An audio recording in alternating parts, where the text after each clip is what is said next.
Bonjour et bienvenue sur Les Dessous de l'IA, le podcast qui tente de mieux comprendre les évolutions de l'intelligence artificielle et leurs impacts sur nos sociétés. Bonne écoute. Bonjour Bruno et bienvenue sur Les Dessous de l'IA. Aujourd'hui, le fil rouge de l'échange, ça va être de mieux comprendre les limites des IA actuelles et les opportunités qu'offre une approche bio-inspirée de l'intelligence artificielle. Pour commencer, est-ce que vous pouvez vous présenter un petit peu, revenir sur votre parcours, le travail que vous avez eu avant sur la robotique et ce qui vous a amené à lancer Another Brain, donc votre entreprise actuelle, qui a pour ambition, objectif de révolutionner la manière dont on fait de l'intelligence artificielle en s'inspirant des stratégies de la nature. Oui, exactement. Bonjour Clément. Donc Bruno Maisonnier, mon parcours professionnel a été en plusieurs phases, mais la phase juste avant celle de Another Brain où on est en ce moment, ça a été de créer Aldébaran Robotics. Aldébaran Robotics, c'était une entreprise qui a développé, conçu des robots humanoïdes. L'entreprise a été créée en 2005, donc c'était au tout début, on a été assez précurseurs. On a créé des robots humanoïdes parce que je suis convaincu, et je le suis toujours, que c'est un objet, un outil dont on a besoin pour nous accompagner sur tout un tas de tâches, que ce soit d'accompagnement de personnes âgées, de personnes à domicile, de majordomes pour enseigner aux enfants de façon personnalisée ou pour l'industrie. À l'époque, beaucoup de gens nous expliquaient que c'était un peu monter l'Everest par la face nord, comme je l'ai entendu dire, et qu'on n'avait pas besoin de robots humanoïdes et que c'est pas ça qu'il fallait faire et que j'avais rien compris. Je me rends compte que le temps nous a donné raison, qu'en fait maintenant tout le monde s'y met à juste titre et c'est ça qu'il faut faire et qu'il fallait faire. Alors les robots humanoïdes qu'on avait fait avec Aldébaran, donc Nao Pepper, c'est des robots qui ont très bien marché. On est devenu leader mondial de cette activité dans un marché qui était débutant, en balbutiant, donc c'était un petit au début. On est devenu leader mondial en battant Sony, Microsoft et Google, donc on n'était pas peu fiers de ça. Mais pour nous, ce n'était que la première étape. Parce que la première étape de robots humanoïdes qui soient réellement utiles, c'est d'avoir des robots humanoïdes physiquement capables de bouger, d'agir, d'interagir. Mais après, il fallait les doter d'une capacité à comprendre ce qui se passe autour d'eux.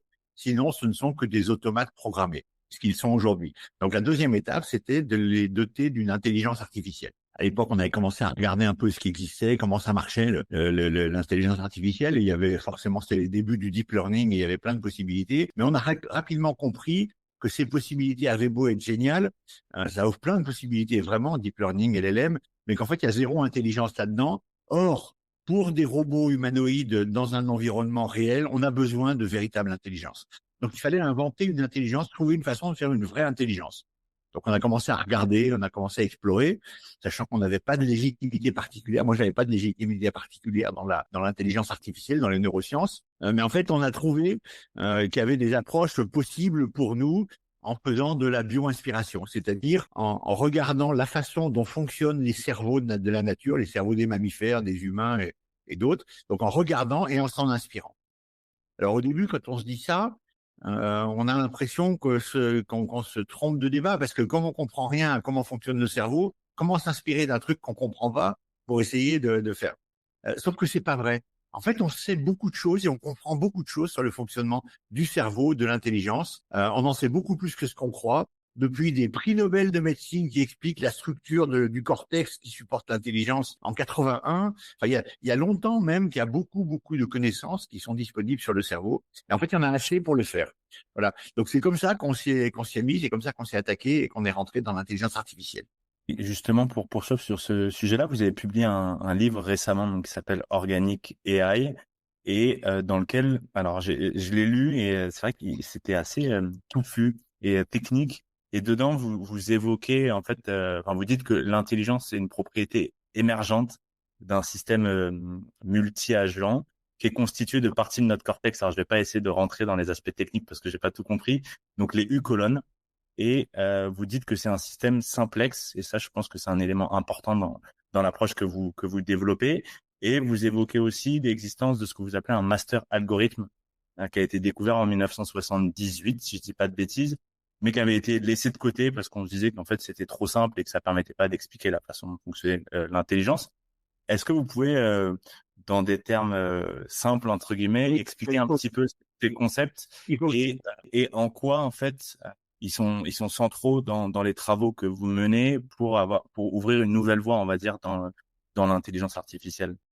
En fait, la question de base, c'est dans l'organisation du cerveau, une grande partie des organoïdes, des sous-ensembles du cerveau sont là pour gérer l'immunologie, le fonctionnement, l'équilibre, etc., pour gérer beaucoup de fonctions de l'organisme en dehors de l'intelligence.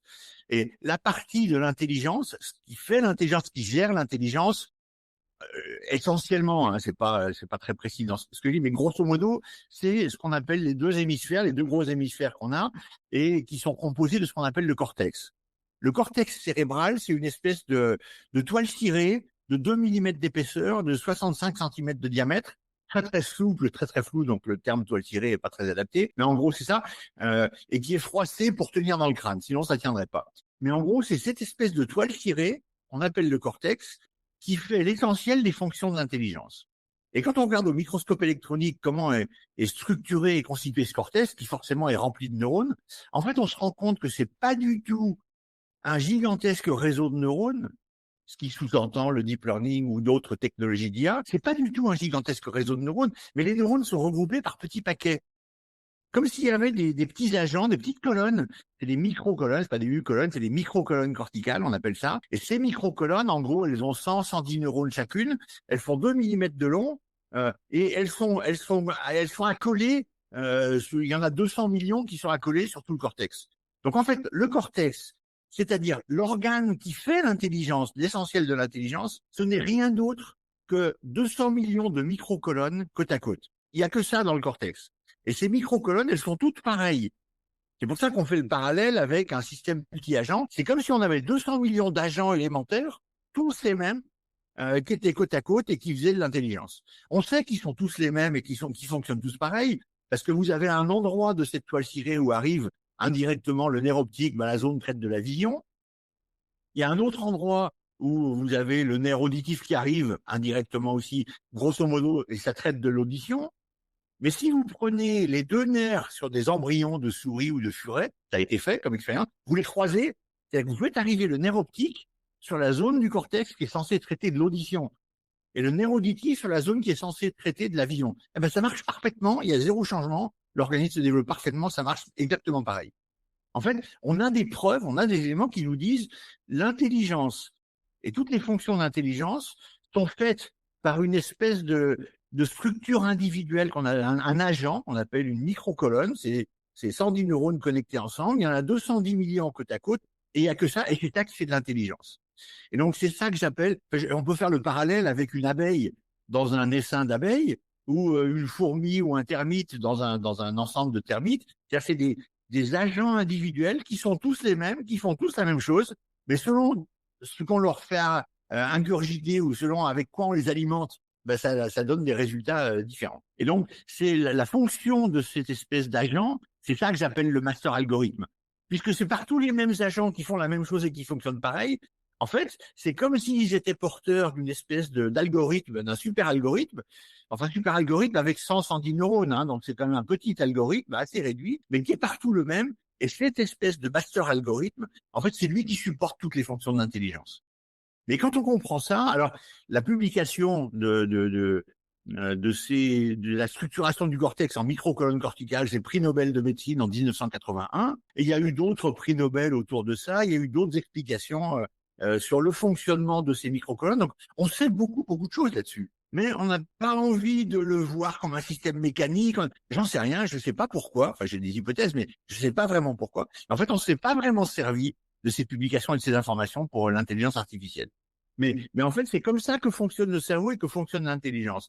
Donc, il suffit, entre guillemets, de reproduire le fonctionnement de ces microcolonnes corticales, de ce master algorithme, et on est capable de faire quelque chose qui fonctionne comme un cerveau, avec les mêmes avantages, les mêmes inconvénients, la même chose. Donc, c'est une intelligence générale, une vraie intelligence. D'ailleurs, ces microcolonnes, on les trouve dans le cerveau humain, bien sûr, dans le cortex, mais on le trouve chez tous les mammifères, qui ont la même intelligence que nous, simplement comme ils ont moins de microcolonnes, leur surface de cortex est plus petite, du coup, ils peuvent moins monter dans les niveaux d'abstraction, ils peuvent moins avoir de profondeur de réflexion, mais c'est les mêmes modalités individuelles. Hein. Vous en avez parlé très rapidement justement des autres branches de l'IA. Enfin, je pense notamment au deep learning où justement on a beaucoup de mots, ou en tout cas d'inspiration sur le fonctionnement du cerveau, puisqu'on parle de couches de neurones avec des poids, de mécanismes ou de rétropropagation du gradient de l'erreur qui permet entre guillemets d'apprendre. Justement, quelle est la différence entre ces techniques-là?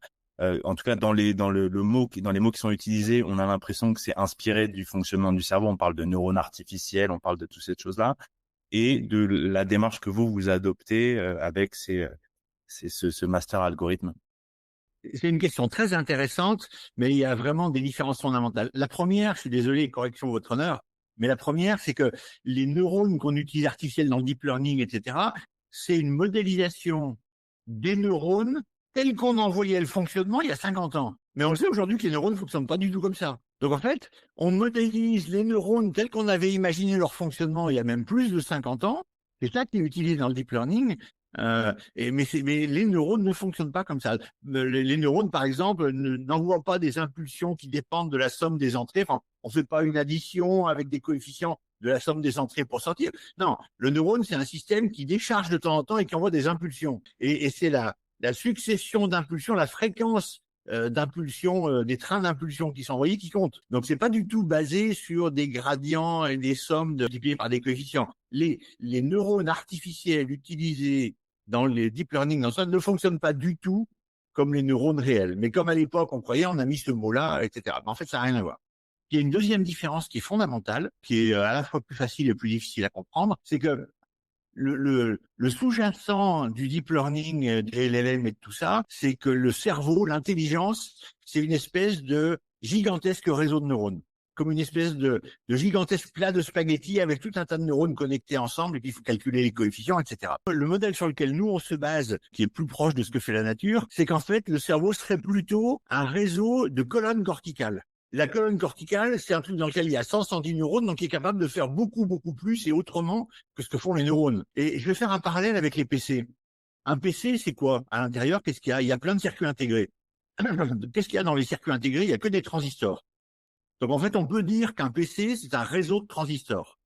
Et c'est vrai, on peut le voir comme ça. On peut dire que c'est un réseau de transistors. Mais si je vous explique comment fonctionne un transistor, vous n'allez jamais comprendre comment fonctionne un PC. Par contre, si je vous dis qu'en fait, les transistors dans les PC, ils sont regroupés dans des portes logiques. Vous savez, les portes et, ou, non, etc. Qu'en fait, un PC, c'est un réseau de portes logiques. Et ces portes logiques dans un PC, elles sont réalisées avec des transistors, mais elles pourraient être réalisées avec de l'optique ou avec de la biochimie. En fait, le transistor, c'est juste la modalité. C'est pas ça qui compte. Ce qui compte, c'est que c'est un réseau de portes logiques. Et là, avec des portes logiques, vous pouvez comprendre le fonctionnement d'un PC. Eh bien, il y a la même chose dans le cerveau. Vous pouvez dire que c'est un réseau de neurones, mais vous pouvez dire aussi, et c'est beaucoup plus pertinent, que c'est un réseau de microcolonnes corticales qui, dans le cerveau et dans la nature, sont réalisées sous forme de neurones, mais nous, on va les réaliser sous forme d'électronique, ou on peut le faire sous forme de logiciel ou d'optique un jour ou d'autres choses. Vous voyez, ce qui compte, c'est pas le neurone et son fonctionnement, ce qui compte, c'est la microcolonne corticale. Donc, il y a une espèce de fonction intermédiaire entre le neurone et le fonctionnement global de l'intelligence. Donc, ça change complètement la nature et l'approche. Pour poursuivre sur ce sujet-là, aujourd'hui, alors vous avez parlé des LLM, on en parle beaucoup sur l'IA générative, mais ça nécessite énormément de données et des infrastructures hyper importantes pour calculer. Est-ce que vous pensez que la course un petit peu au gigantisme des modèles qu'on observe aujourd'hui avec des investissements de centaines de milliards aux États-Unis, en Europe, va permettre de continuer à améliorer les modèles et la qualité de la sortie, ou est-ce qu'on atteint une sorte de plateau? Et j'ai écouté Yann Lequin récemment dans un épisode de podcast où il disait justement que pour lui, en fait, les LLM, c'était une sorte de dead end. Enfin, en fait, ça allait pas permettre de développer une réelle intelligence et que lui, il préconisait d'autres modèles. Voilà, quel est votre regard par rapport à ça? Il y a plein de choses à en dire, mais d'abord, j'ai absolument pas la prétention de contredire ou de modifier ce que dit Yann Lequin, qui connaît infiniment mieux que moi ces sujets, et je suis d'accord avec lui. Mais je veux relativiser un tout petit peu. Est-ce que c'est une impasse d'Eden? C'est une impasse? Oui, c'est une impasse. C'est-à-dire que c'est pas par ce chemin-là des LLM et du deep learning qu'on va être capable de faire de l'intelligence. Jamais. C'est pas le chemin, c'est pas comme ça qu'il faut faire autrement. Néanmoins, ça permet quand même de faire des tas de choses. On s'en sert tous les jours et ça permet de faire des tas de choses. Ça permet de traiter des cancers et de détecter des cancers plus tôt que si on n'avait pas ça, ça permet des choses qui sont concrètes et réelles, et ça va continuer à s'améliorer. Donc, oui, ça va continuer à s'améliorer, mais oui, également, c'est une impasse si on cherche à faire de l'intelligence générale. Donc, c'est pas par ce biais-là qu'il faut le faire autrement. Après, il y a eu plein d'analyses qui ont été faites sur les différents moteurs d'intelligence artificielle de LLM et de les différents algos, et ils ont comparé les différents algos entre eux, et ils ont comparé ça en fonction des données avec lesquelles on alimente les algos. Et en fait, ce dont on se rend compte, c'est que le critère numéro 1 de succès de ces modèles, c'est la quantité de données. C'est-à-dire, vous prenez un algo vachement performant avec moins de données ou un algo moins performant avec plus de données, bah c'est le moins performant avec plus de données qui aura des meilleurs résultats. Donc dans toute cette course de LLM et de deep learning, la quantité de données est essentielle. Et là, effectivement, on a une impasse. C'est que sur toutes les données de type textuel qu'on a utilisées jusqu'à maintenant pour faire les ChatGPT, DeepSeek et tous les autres, bah, en gros, ils ont consommé 100% des données du web, 100% des données accessibles. Donc, ça va être difficile d'augmenter le nombre de données. Alors, ils vont pouvoir augmenter la qualité des moteurs, hein, mais on voit bien que c'est secondaire. C'est pas ça qui va changer la donne. Donc maintenant, ce qu'ils sont en train de faire, c'est d'augmenter le type de données avec lequel on alimente. Pour le moment, c'est surtout des données textuelles. Maintenant, ils essayent de donner des données visuelles, des données d'autres types de données. Donc ils vont y arriver. Donc ça va redonner un nouveau souffle, et donc ça va permettre d'avoir des équivalents de ChatGPT, enfin des LLM, qui vont donner des applications qui seront beaucoup plus larges et qui traiteront de l'image. Néanmoins, ça ne sera pas du tout de l'intelligence, ça reste une impasse sur l'intelligence. Si on veut faire de l'intelligence, si je reprends les mots de Yann Lequin, bah, il faut qu'on s'inspire d'autre chose, et c'est une bonne idée de s'inspirer de la nature. Bah, il se trouve que nous, c'est exactement ce qu'on fait depuis maintenant 7 ans. Donc, on a pris un peu d'avance par rapport à plein de gens qui s'y mettent maintenant. Donc, on est absolument ravis que ça se passe comme ça, mais c'est ce qu'on avait imaginé et prévu, quoi. De la même façon qu'on avait imaginé et prévu les robots humanoïdes sur la robotique, ça arrive, ben, on a prévu le bon chemin sur l'intelligence artificielle. Et on est en train d'y arriver. Donc maintenant, la balle est dans notre camp à nous, quoi. Mais en tout cas, on est sur la bonne voie. Et on est en train d'y arriver. Donc maintenant, la balle est dans notre camp à nous, quoi. Mais en tout cas, on est sur la bonne voie. Une question complémentaire là-dessus, mais je lisais un article récemment sur la question des hallucinations dans les LLM, qui est quand même un problème assez important quand on se projette dans une utilisation concrète dans des activités professionnelles ou autres de ces outils-là. Et comme si on se rendait compte que finalement c'était quelque chose qui était nativement dans les LLM, et qu'en fait, quelle que soit la quantité de données, l'amélioration des algorithmes, on se retrouverait toujours face à cette problématique des hallucinations où notamment le modèle allait inventer des données quand il savait pas, ou créer des fausses informations. Je sais que c'est un petit peu à côté peut-être de ce sur quoi vous travaillez, mais vous, par rapport à cette question des hallucinations justement, et des limitations que ça pose en termes d'usage réel, c'est quoi votre avis sur le sujet, ou votre regard, ou ce que vous pressentez peut-être en termes d'intuition?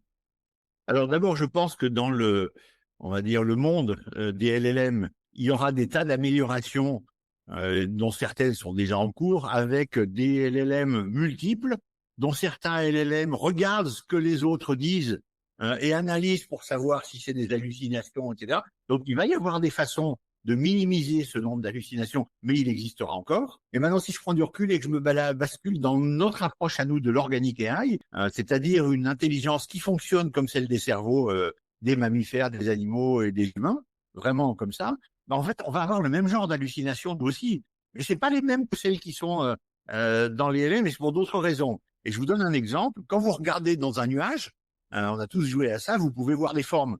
Vous voyez un lapin, vous voyez des visages, etc. Alors qu'il n'y en a pas, il n'y a pas de visage, il n'y a pas de lapin. Donc, c'est des sortes d'hallucinations aussi. Voilà. Mais c'est complètement différent, c'est un autre type. Donc, nous, on pourra avoir ce genre d'hallucination, puisqu'on fonctionne de la même façon, et vraiment, on voit ça dans nos modèles et dans nos algorithmes et dans nos exercices, applications, quoi. J'ai le sentiment que dans les hallucinations des LLM, elles sont, déjà, parfois on a du mal à les identifier si on ne fait pas attention, et on est en difficulté pour expliquer d'où viennent ces hallucinations. Est-ce que vous, dans votre approche, c'est la même chose, ou est-ce qu'à minima vous êtes capable de comprendre pourquoi il y a ces hallucinations et de proposer des schémas correctifs? Oui, on est du tout dans le même style. Parce que nous, on est capable, on sait pourquoi il y a des hallucinations, et ce sont pas des hallucinations au hasard ou qui viennent comme ça. C'est parce que ça se ressemble. Que ce soit des sons, des trucs, etc. C'est-à-dire, si vous regardez dans les visages, pourquoi vous voyez un visage? Parce que vous avez une forme un peu grise à un endroit qui est à l'endroit où, etc. Donc il y a la même structure.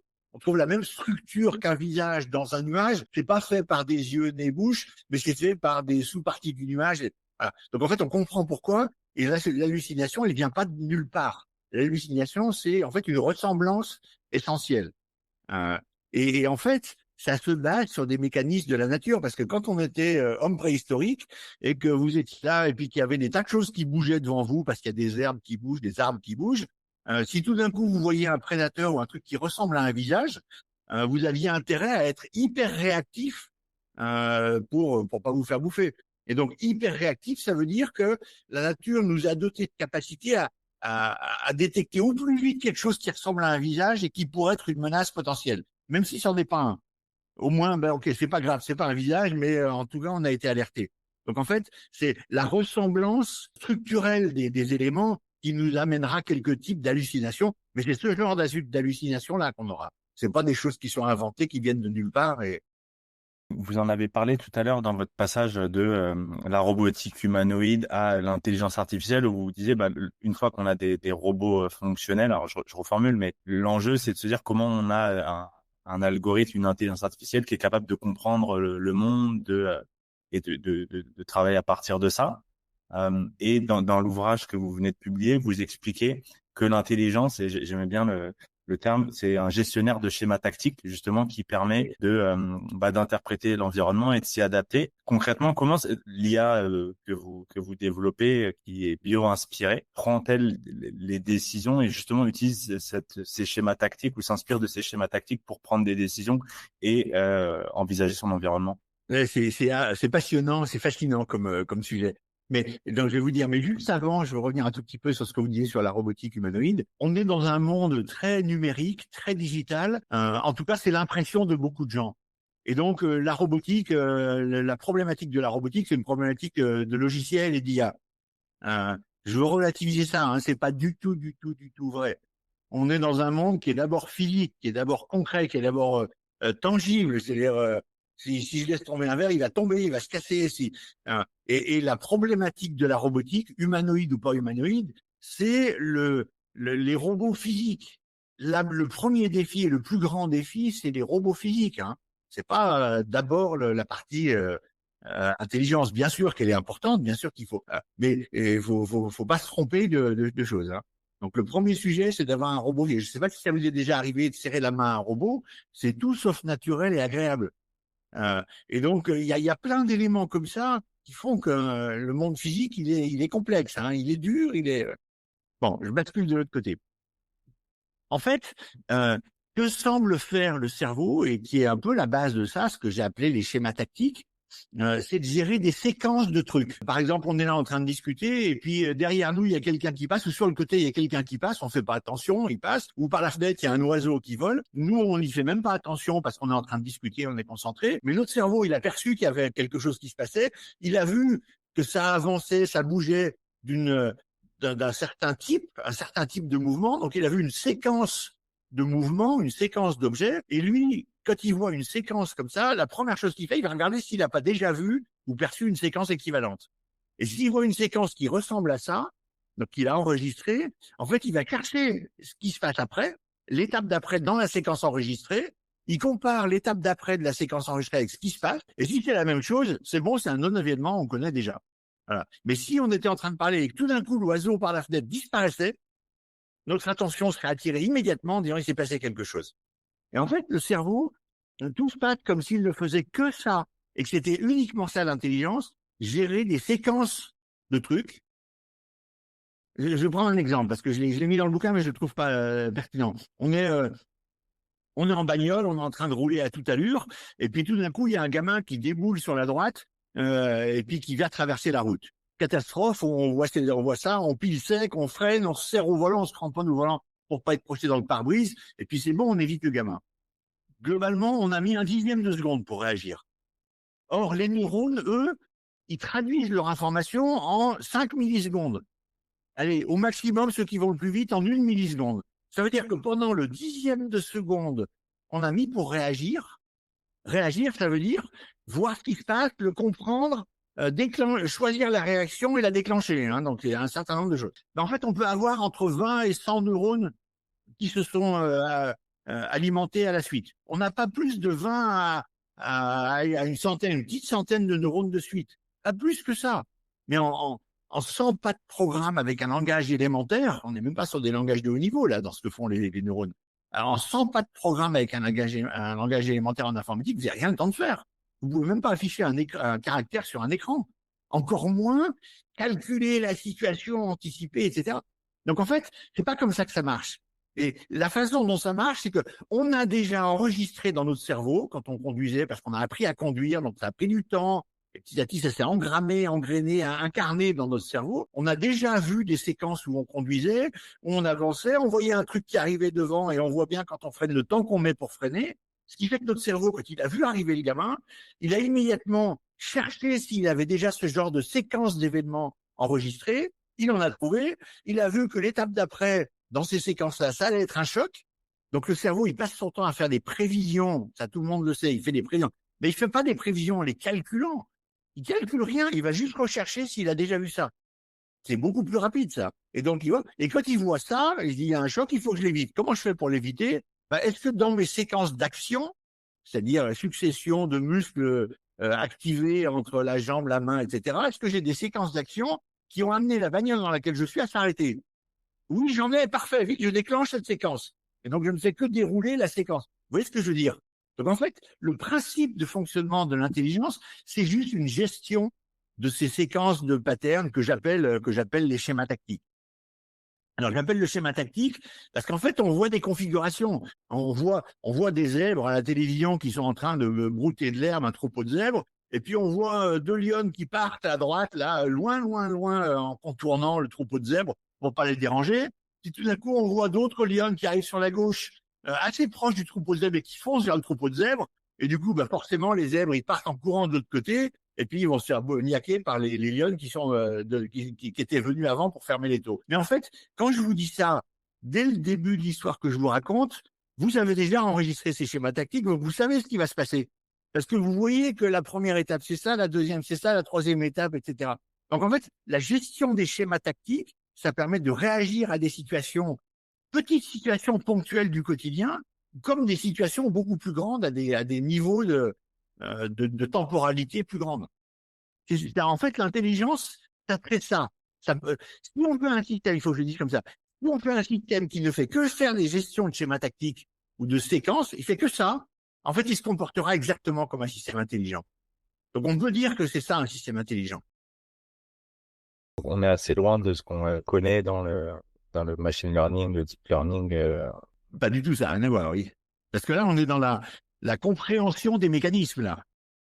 Justement, sur des points sur lesquels j'aimerais bien vous poser une question, sur les modèles actuels et qui pourraient empêcher d'aller vers une intelligence artificielle générale, peu importe la définition en lui-même, mais c'est la question de l'incapacité à apprendre de façon incrémentale comme on fait, comme ce que vous décrivez. Je crois qu'on parle de catastrophic forgetting, où une fois qu'on a, notamment dans le deep learning, des poids qui ont été ajustés, si on veut apprendre quelque chose d'autre, ça nécessite de transformer ces poids et donc d'une certaine façon de désapprendre ce qui a été appris. Comment cette question justement pour éviter qu'il se passe ce qui se passe dans le deep learning ou les LLM? C'est un très bon point, et c'est effectivement une des limites du deep learning et des LLM, c'est qu'en fait, on ne peut pas apprendre au fil de l'eau. Quand on apprend, on est obligé de tout réapprendre d'un coup, l'ensemble. Et donc, ça me donne une nouvelle configuration, mais on ne peut pas dire j'apprends tout. Même si on essaie d'améliorer aujourd'hui petit à petit, etc. Donc, il y a des avancées sur le sujet, mais pour le moment, ça ne marche pas comme ça. Mais en fait, nous, on n'est pas du tout confrontés à ce sujet parce que nous, la base de notre système, c'est la gestion des schémas tactiques, c'est-à-dire qu'on passe son temps à apprendre.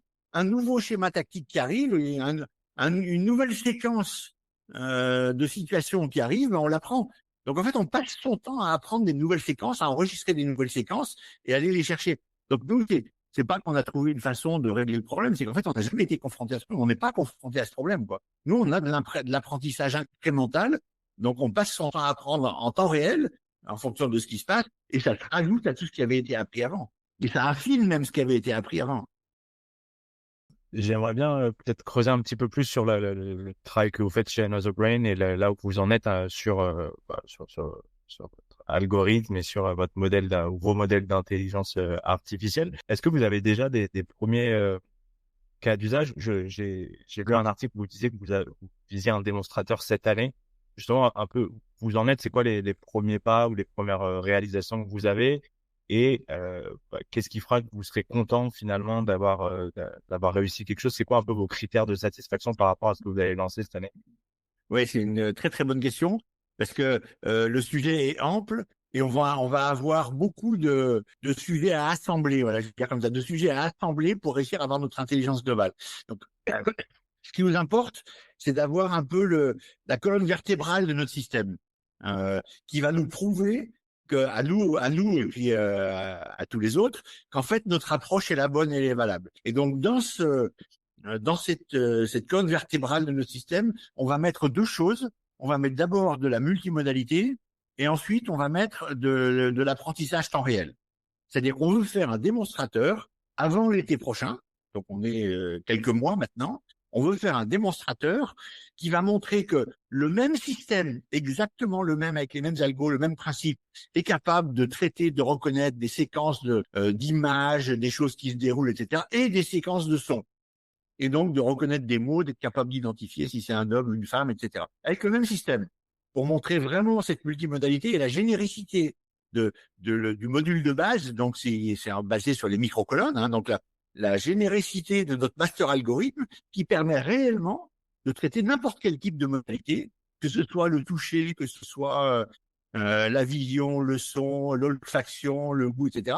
Notre système permet de faire tout ça, ou des capteurs, des sonars ou des lidars, enfin des choses qui sont pas naturelles, hein, et on va le montrer et le démontrer sur deux modalités différentes, la vision et le son. Et puis après, le deuxième sujet, ça va effectivement être de démontrer l'apprentissage live. Et donc, en faisant rentrer des personnes dans une pièce, le système apprenne les nouvelles personnes ou des objets ou des choses, des nouvelles situations, apprenne les nouvelles situations, soit capable de les reconnaître ultérieurement et de s'en servir. Et quand on aura ça, et si on est capable d'assembler ce module en plusieurs modules, on les cascade les uns aux autres, en fait, on aura démontré que le principe de notre algorithme fonctionne. Maintenant, après, il faudra qu'on l'étende, il faudra qu'on l'élargisse. Et puis, une fois qu'on aura notre master algorithme qui marche et on est très près, donc j'ai pas de doute là-dessus, on va se retrouver avec un cerveau plus ou moins grand, mais un cerveau vierge. Et donc, un cerveau vierge, il faut petit à petit qu'on l'enrichisse avec des données, des expériences pour qu'il se mette à se structurer. Donc après, on aura ces phases-là. Mais ça sera basé sur des principes qui auront été démontrés. On aura démontré qu'on a une intelligence générale qui fonctionne pas comme le deep learning, qui est très, très frugal en énergie et en données, qu'il restera maintenant à scaler. Vous parlez de multimodalité. J'ai l'impression que c'est une approche un peu différente par exemple, quand on parle des LLM, où en fait, c'est surtout d'être capable pour l'instant en tout cas, d'ingurgiter des données qui viennent de différentes sources et moins alors même s'il y a des choses qui existent avec ChatGPT, par exemple, de comprendre son environnement. Mais j'ai eu un échange récemment avec le CEO de 22, justement, qui travaille sur la vision par ordinateur. Et ça me fait penser à ce que vous dites, parce que lui, il disait que justement, dans les réflexions qu'ils ont, il travaille sur de la vision par ordinateur, mais lui, en tout cas, demain, il imagine la possibilité de la vision par ordinateur, de travailler avec, parler de l'olfactif, du son, comme un peu fonctionne le cerveau humain, justement, de faire travailler ensemble différents modèles pour appréhender le monde comme nous on le fait, avec le son, la vue, le toucher. Comment vous voyez cette je sais pas, combinaison? Est-ce que vous, c'est quelque chose qui est fait nativement ou est-ce que vous travaillez avec différents modèles? Le principe de ce que veut faire 22, donc William Eldin, que j'adore, qui est un mec génial, brillantissime, vraiment j'adore. Son principe est basé sur du deep learning. Et donc lui, il fait des quantités colossales de réseaux de neurones pour reconnaître différents objets, différentes choses. Puis il y a un réseau de neurones qui les assemble. Il va faire pareil sur la vision, il va faire pareil sur... Et donc ça fait plein de réseaux de neurones qu'il assemble et qu'il intègre. Donc, il est vraiment sur une architecture basée sur des réseaux de neurones et du deep learning. Nous, on est sur un module de base, on va le dire comme ça, un module de base qui est agnostique au type de données qu'on lui fait rentrer. Et donc, c'est un seul module qui est le même. Et lui, si je lui fais rentrer des données de type son ou de type vision ou de type toucher, de la même façon, il va les caractériser, il va les labelliser et il va gérer ces séquences. Et l'importance que ce soit le même module qui fasse ça, c'est que dans le cerveau, on a d'abord des neurones qui traitent les entrées, on va dire, on fait de la perception élémentaire. Puis après, petit à petit, on monte dans des niveaux d'abstraction où on se met à à gérer des données de niveau beaucoup bien supérieur. Je sais pas quoi, des notions de liberté, des notions de responsabilité, des notions de... Et donc, moi, si j'ai pas un module standard qui est capable de traiter n'importe quel type d'entrée, ça marchera pas. Donc, nous, on a ça. Donc, on va avoir un système qui va revenir. Si on veut faire ça avec les modèles de la même façon que 22, ben, ça veut dire qu'il faudra qu'ils fassent des réseaux de neurones adaptés à des notions philosophiques et d'autres réseaux de neurones adaptés. Donc, à chaque fois, il va falloir qu'ils créent des réseaux de neurones ad hoc. Vous voyez ce que je veux dire? Donc en fait, on n'est pas du tout sur le même principe, quoi. Et je dis pas qu'ils peuvent pas y arriver, ils peuvent très bien y arriver, mais il va falloir qu'ils fassent des quantités colossales de réseaux de neurones dédiés sur chaque sujet différent, et puis après de les intégrer. Enfin, la nature a inventé cette espèce de deep hiérarchie pour cette raison-là, quoi. Parce que du coup, c'est facile. La nature, hein, il faut pas oublier, elle est vachement bonne à des améliorations incrémentales, des optimisations, et elle est vachement bonne à multiplier ce qu'elle fait, à démultiplier ce qu'elle fait. Vous faites une feuille pour un arbre, c'est super, vous en faites 1000, 10 000, 1 million, c'est facile pour la nature. Et par contre, inventer des choses radicalement différentes, la nature, elle sait pas bien faire. Par exemple, elle a jamais inventé la roue. Et il faut se rendre compte des limites. Ce que la nature a inventé avec les colonnes corticales, les micro-colonnes corticales, ben, si vous n'en mettez pas beaucoup côte à côte, ça vous fait un petit cerveau. Et ça vous fait des rats, des souris. Puis si vous en mettez plus, ben, vous arrivez à des chiens. Puis si vous en mettez encore plus à des chats, puis encore plus à des... Mais c'est les mêmes micro-colonnes. Donc la nature, elle sait très très bien démultiplier le truc.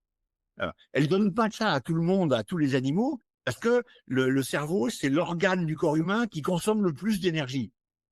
Ça consomme vraiment. Donc, doter un être d'un gros cerveau, c'est sacrément coûteux et c'est sacrément contre-productif en matière évolutive, sauf s'il n'a pas d'autre façon de s'en sortir, ce qui est le cas pour l'être humain. Mais les animaux, ils ont d'autres façons de s'en sortir sans être obligés d'avoir un gros cerveau. Ah, donc la nature, elle laisse le cerveau le plus petit possible en fonction du besoin de l'organisme. Mais c'est facile, entre guillemets, pour la nature, d'augmenter la taille du cortex. Il suffit de démultiplier, c'est-à-dire de reproduire des séquences d'ADN et pouf, ça démultiplie le nombre de microcolonnes et donc la taille du cerveau. On parlait de frugalité dans l'approche de l'IA. Même si le cerveau il consomme beaucoup comparativement à l'énergie que dépense le corps, c'est rien si on compare en termes de capacité de calcul par rapport au modèle qu'on a développé. Justement, vous avez une approche différente avec une IA frugale et vous avez fait le choix, alors si j'ai bien compris, de pouvoir développer l'organique AI sur un ASIC plutôt que sur de ce qu'on voit sur les grands modèles de langage notamment du cloud, parce que ça nécessite énormément de capacité de calcul. Pourquoi vous avez fait ce choix et peut-être quelles sont les opportunités que ça ouvre? Je pense notamment à la capacité d'embarquer cette IA on-device ou sur des robots qui n'ont pas des capacités de stockage infinies. C'est parfaitement ça. C'est-à-dire à la sortie, notre chip, qui pourra avoir une surface de silicium plus ou moins grande, donc qui pourra être plus ou moins intelligent, mais notre chip qui fait de l'intelligence générale, il fonctionne en standalone, il fonctionne tout seul. Et on met ça dans un satellite tout seul, connecté à rien, et ça fonctionne. On le met dans un robot aspirateur tout seul, connecté à rien, et ça fonctionne, ça fait de la vraie intelligence. Hein? Et faire de la vraie intelligence pour un robot aspirateur, par exemple, ou pour un satellite, ça veut dire être capable de réagir face à une situation, même si elle est totalement nouvelle, réagir de façon la moins déconnante possible ou la meilleure possible. Voilà, ça veut dire ça, faire de la... Donc, face à une situation, réagir, même si la situation est nouvelle et même si la réaction n'est pas l'idéal, mais réagir au mieux. Eh ben, ça, on sera capable de le faire avec notre chip en local, sans être connecté à rien du tout. Donc, outre le fait que ça diminue beaucoup la consommation, ça permet de fonctionner, parce que sinon, ça permet pas de fonctionner. On a été sollicité, par exemple, par la défense spatiale française, qui est une branche de l'armée de l'air, en disant, mais on a des satellites qui se font attaquer par d'autres satellites. Donc aujourd'hui, quand on a un satellite qui marche plus, on analyse dans tous les sens, puis 6 mois après, on comprend ce qui s'est passé, il a été attaqué par tel autre satellite, etc. Mais ce qu'on veut, c'est que le satellite soit capable de réagir tout seul. Mais on n'a pas des millions de données, des millions de situations, évidemment. Donc en fait, on n'est pas capable d'avoir des alternatives, puis on veut que ça fonctionne tout seul dans son coin.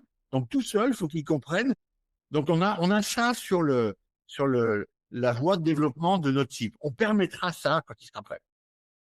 Mais effectivement, il y a cette question. Et puis, il y a la question de la quantité d'énergie consommée. Dans un réseau de neurones ou un LLM, vous avez 2 endroits où vous consommez de l'énergie.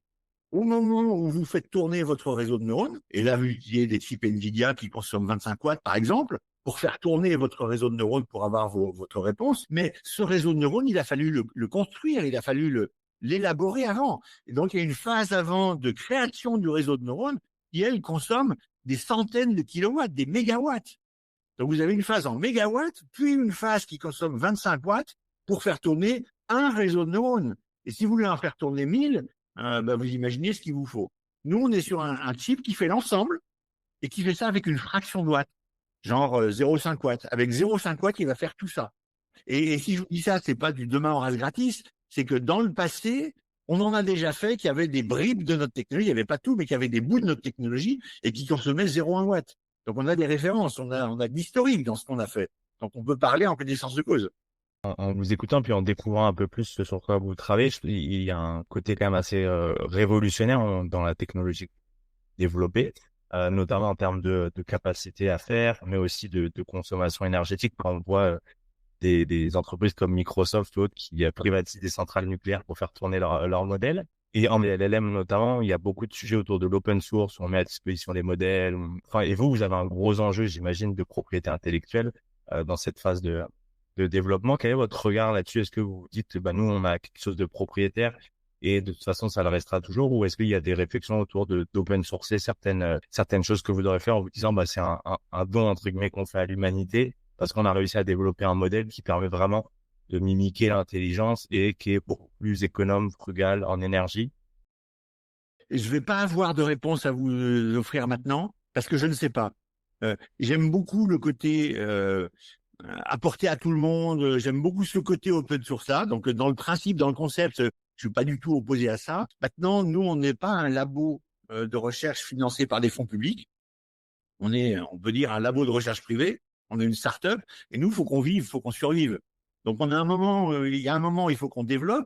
Et après, il faudra qu'on trouve des façons d'en vivre, de nous développer et d'exister grâce à ça. Et je sais pas du tout si c'est compatible avec un modèle open source, si c'est pas compatible, je sais pas encore. Donc, je vous réponds pas, c'est pas que je veux pas répondre, c'est que je suis pas prêt, j'ai pas les réflexions là-dessus. Un terme qu'on entend beaucoup aujourd'hui, puis on en a parlé un petit peu, c'était cette notion d'IA générale ou d'une IA qui est capable de faire toutes les tâches que font un être humain mieux que lui. Comment est-ce que vous avez la même définition et par rapport à ce que vous développez, est-ce que vous avez la même crainte que certains acteurs de la Silicon Valley notamment, de se dire demain les IA vont nous échapper, on tend vers un monde à la Terminator, il faut absolument s'inquiéter des risques existentiels que font peser ces IA sur l'humanité? Ou est-ce que pour vous c'est quelque chose, on est complètement à côté de la plaque et en fait il n'y a pas vraiment ces sujets-là? Alors, il y a plein de choses à dire sur cette question. La première, si vous voulez faire toutes les tâches humaines mieux que les humains, il faut d'abord des robots physiques. Et c'est pas gagné d'avoir des robots physiques qui sont capables de, même si tout le monde croit que c'est rien du tout, il suffit de mettre quelques moteurs électriques et quelques, c'est pas ça le sujet. Donc, si on voulait faire toutes les tâches, il faudrait vraiment avoir des robots. Maintenant, sur la partie intellectuelle, il y a une question fondamentale qui est de savoir si vous croyez en Dieu ou pas. Et je vous dis pourquoi. Si vous croyez en Dieu et si vous croyez qu'on a une âme, je sais pas exactement ce que c'est, comment ça. Je suis pas sûr que l'humanité arrivera à faire la même chose. Parce que c'est pas sûr qu'on arrive à faire une âme, on sait pas ce que c'est. Et puis, mais si on croit pas à ça et si on croit qu'on est d'abord un organe et un être biochimique, il y a zéro raison qu'on n'arrive pas à faire quelque chose qui fonctionne exactement comme un cerveau humain ou un cerveau animal, voire plus grand. Donc moi, j'ai pas de doute qu'on va arriver à ça. Maintenant, donc on va réussir à faire des intelligences générales qui seront très puissantes et plus puissantes que l'intelligence humaine. J'en suis convaincu. Maintenant, l'autre question que vous posiez, c'est est-ce que c'est dangereux, est-ce que c'est pas dangereux? Alors, je vais avoir deux approches pour vous répondre vraiment précisément. La première approche, c'est dans 100% des inventions de l'humanité, il y a eu des nouvelles possibilités qui ont été offertes, dont certaines se sont avérées négatives ou d'autres se sont avérées positives.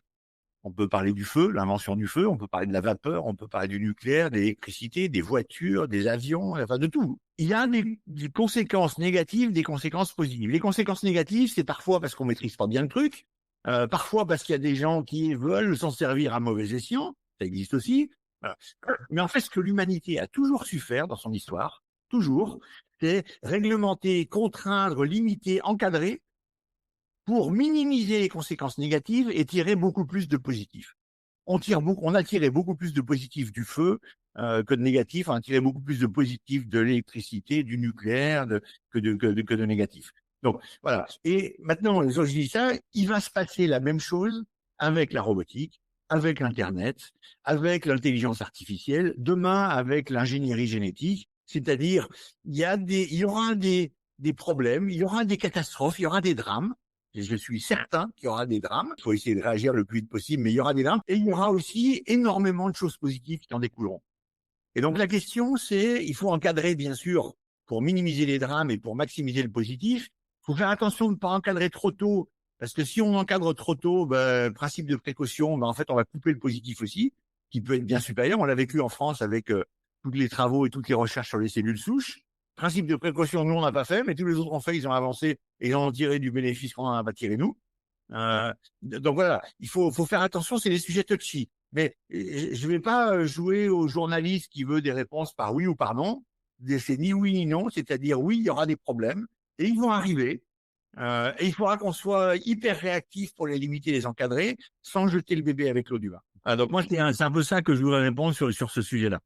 Et si on prend un peu de hauteur et puis en préparant cet entretien, j'ai lu des choses que vous pouvez dire et vous avez un regard, alors si on peut dire un peu critique sur la dépendance technologique de l'Europe aux géants, notamment américains, sur ce sujet de l'IA, mais je pense que c'est plus large au numérique. Pour vous, justement, la technologie que vous développez avec cette IA bio-inspirée, plus frugale, qui est capable de faire plus de choses, quel rôle elle peut jouer demain dans justement une stratégie de souveraineté numérique IA en France et en Europe?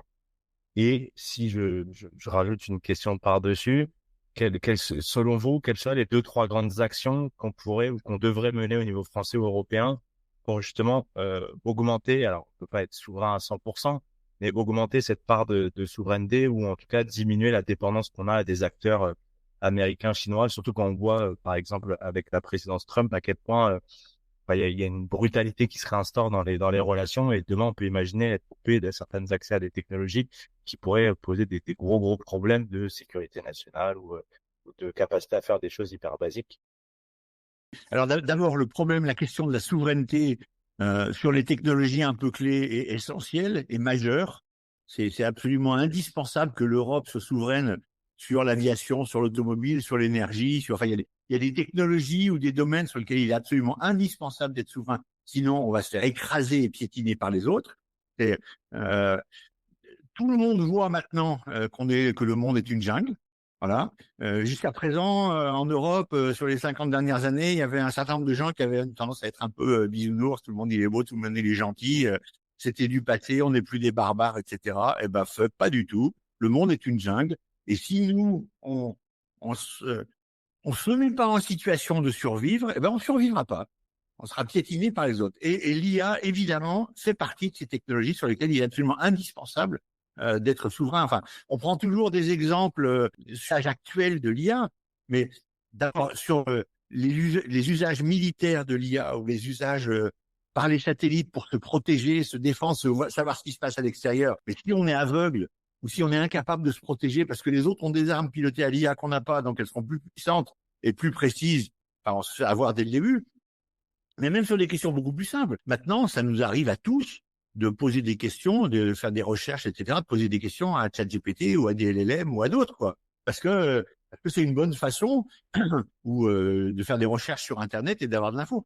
Mais imaginez, il y a une quinzaine d'années, là, si on avait demandé à ChatGPT de savoir si Saddam Hussein avait des armes de destruction massive, sachant que c'est des outils américains sur des données du web qui sont essentiellement américaines, évidemment que la réponse aurait été Saddam Hussein a des armes de destruction massive. Et donc, on aurait tous été influencés par quelque chose qui est faux. Oui. Donc, c'est indispensable d'avoir une souveraineté, quand je dis européenne, pour nous, parce qu'on est européens, donc d'avoir une souveraineté sur ces domaines-là, mais n'importe quel pays ou zone géographique humaine a intérêt à avoir sa souveraineté sur ces technologies clés. Maintenant, comment faire de la souveraineté sur l'IA? On a deux solutions. Il existe aujourd'hui une façon de faire de l'IA avec Deep Learning et LLM. Et donc, c'est maîtrisé, dominé, préempté par les Américains et les Chinois. Et donc, on peut dire pas du tout, on va le faire nous aussi. Et on va essayer de les rattraper sur leur domaine, sur leur terrain. Moi, je crois que c'est perdu d'avance. C'est complètement illusoire. C'est perdu d'avance. C'est même contre-productif. Euh, parce qu'ils sont devant depuis longtemps, qui mettent beaucoup plus de moyens que nous, même si Macron a réussi, et c'est très bien, et bravo, mais a réussi à fédérer 109 milliards d'euros qui vont arriver pour faire ça. On va courir, ça va être pour faire des data centers, pour améliorer nos LLM à nous et nos systèmes à nous, qui sont sur la même zone, le même champ de bataille que celui des Américains, mais eux, ils mettent 200 milliards par an. Juste les GAFA, sans le gouvernement et sans toutes les autres boîtes. Ils mettent des montants encore 10 fois plus grands que nous, même avec ces 109 milliards qui arrivent. Donc, je veux dire, c'est illusoire de croire qu'on va les rattraper. Ils sont devant, ils mettent plus ou moins rien que nous, ils sont aussi brillants, aussi intelligents, ils ont des formations aussi bonnes que les nôtres. C'est pas vrai, ils vont continuer devant. Donc, pour moi, la seule solution, c'est de déplacer le terrain. C'est Sun Tzu qui explique ça. Il ne faut pas gagner sur le terrain de ton adversaire quand il est le plus fort. Il faut que tu ailles sur un autre terrain. Amène-le sur ton terrain. Eh ben, notre terrain à nous, en particulier en France, c'est notre ADN, c'est de l'ingénierie disruptive. C'est de l'ingénierie et de la science disruptive. En France, c'est des trucs à la con, mais on a été capable d'inventer, j'en sais rien, depuis des planches à roulettes, des planches à voile et des jeans, c'est des inventions françaises, jusqu'à Internet ou jusqu'au Minitel qui était un PC et qui n'est pas allé plus loin pour des raisons industrielles, mais qui aurait pu. Enfin, on a inventé, on a contribué au TGV, le nucléaire, on a fait notre nucléaire. Voilà. On a des capacités d'ingénierie disruptive. Et moi, si j'étais le gouvernement, je focaliserais mes maigres moyens, et encore plus s'ils sont pas maigres, mais je focaliserais mes moyens sur des boîtes ou des labos de recherche qui font autrement. Là, notre ADN en France, c'est faire autrement. En général, on est mauvais après à faire du marketing et à le vendre, à scaler. On est mauvais à l'industrialisation, mais on sait inventer les trucs autrement, faire autrement. C'est là-dessus qu'il faut focaliser tous les moyens. Alors, bien sûr, je parle pour ma paroisse, donc je suis pas crédible, mais il y a plein d'autres boîtes qui font de l'IA autrement et des labos. C'est là-dessus que le gouvernement devrait focaliser ses moyens. Donc, moi, ma recommandation, c'est avec moins de moyens, si on se focalise sur le faire autrement, on peut sauter des générations, on peut passer à la génération d'après. Et ça peut changer la donne.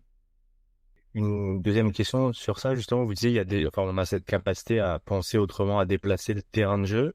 À côté de ce que vous faites chez Another Brain, sur un algorithme d'IA général, plus frugal, c'est quoi les technos que vous identifiez où vous dites là, on a des champions en herbe en France, des entreprises ou des labos qui créent des technologies qui peuvent être demain des technologies hyper importantes. C'est s'il y avait 2, 3, 4 technologies, boîtes que vous voyez et vous dites là, il y a vraiment des choses à creuser, à développer, à soutenir.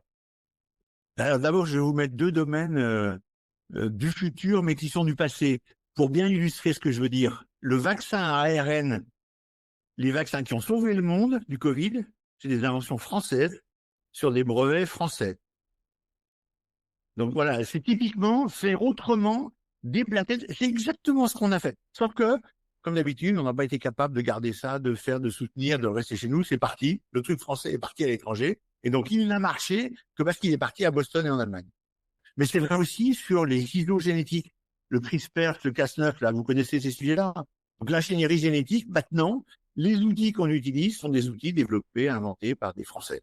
Mais bien sûr, qui sont partis en Allemagne parce qu'en France, ça chez nous, c'est pas comme ça qu'on fait, quoi. Voilà. Et donc, le truc typique auquel j'ai été confronté, moi, sur l'IA, quand j'ai soumis des dossiers pour avoir des subventions et des aides gouvernementales sur notre autre façon de faire de l'IA, la réponse de l'establishment mainstream, c'est de dire, mais c'est pas comme ça qu'on fait de l'IA.